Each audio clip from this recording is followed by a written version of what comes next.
This tutorial provides tips and examples for effective professional writing. Written communication is an essential skill for any professional, whether you work in business, the nonprofit sector, education, the public sector, or any other professional domain.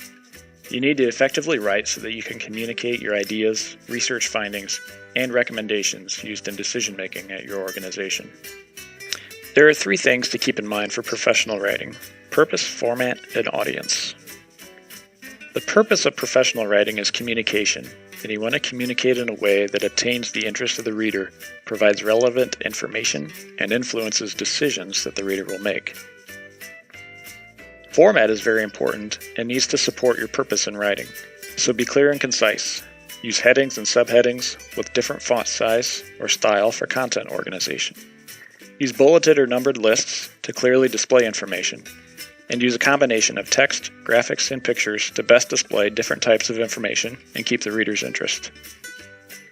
Lastly, but most importantly, know what audience you are writing for, and know what will appeal to them.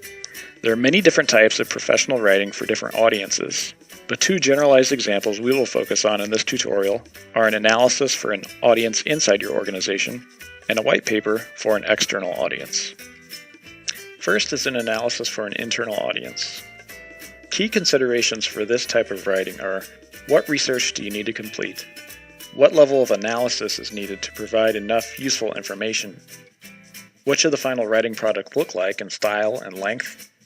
And lastly, always be mindful of spelling and grammar. For a structured format, I recommend using 4 sections: an executive summary, background, analysis, and conclusions. Now let's take a look at an example to see what is included in each of these sections. The first section of this example is the executive summary. The executive summary should be as concise as possible, no longer than 1 page, and include the most important points of your analysis from the other sections. You can see that there is a brief summary of each section, and the executive summary is an excellent place to include bulleted or numbered lists so that the reader can quickly find the most relevant information. If the internal decision maker trusts your work well enough, they can read the executive summary, have everything they need to know to influence their decision, and won't even have to read past the first page of your analysis. Moving past the executive summary to the full body of this example writing, we see that the next section is the background. The background sets the context for your writing.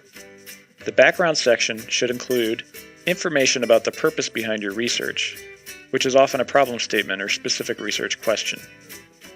The background section should also include research methodologies employed, relevant timelines, and any other contextual information that helps the reader understand what you are analyzing. The background section can usually be 1 page or less, depending upon the prior knowledge of your audience. Note the use of headings and subheadings to help organize the content in this example. The next section is analysis.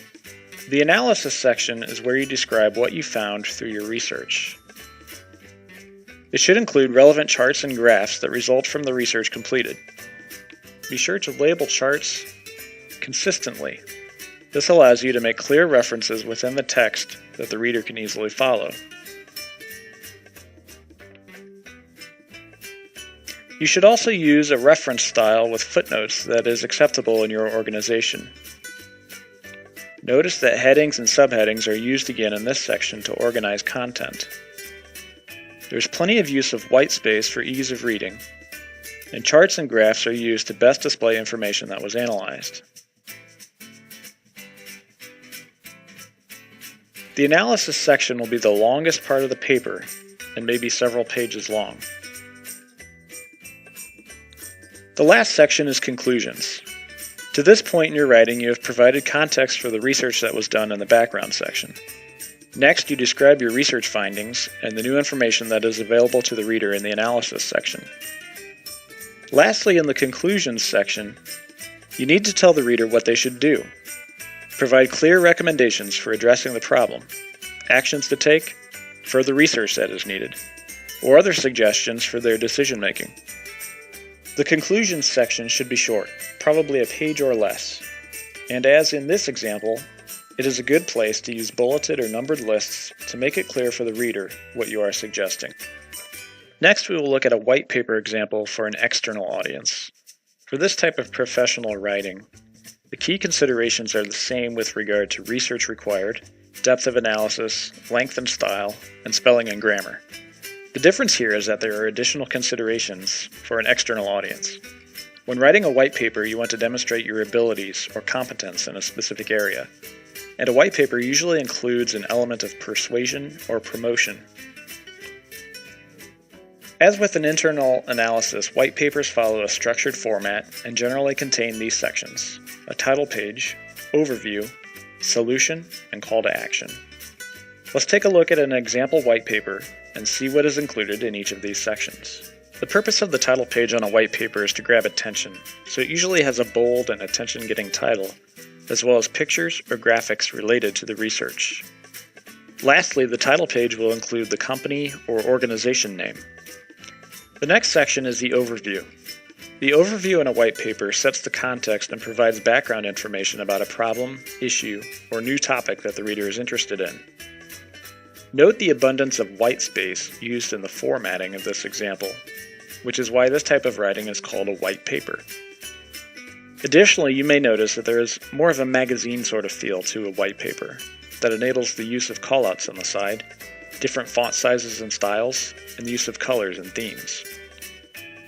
All of these stylistic enhancements are used to demonstrate professionalism and to get the reader's attention. The next section of the white paper is the solution.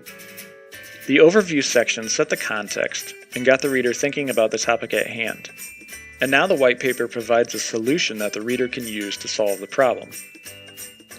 Throughout both sections, the content demonstrates that the writer, or organization represented by the writer, has the competency needed to help the reader. The last section of the white paper is the call to action.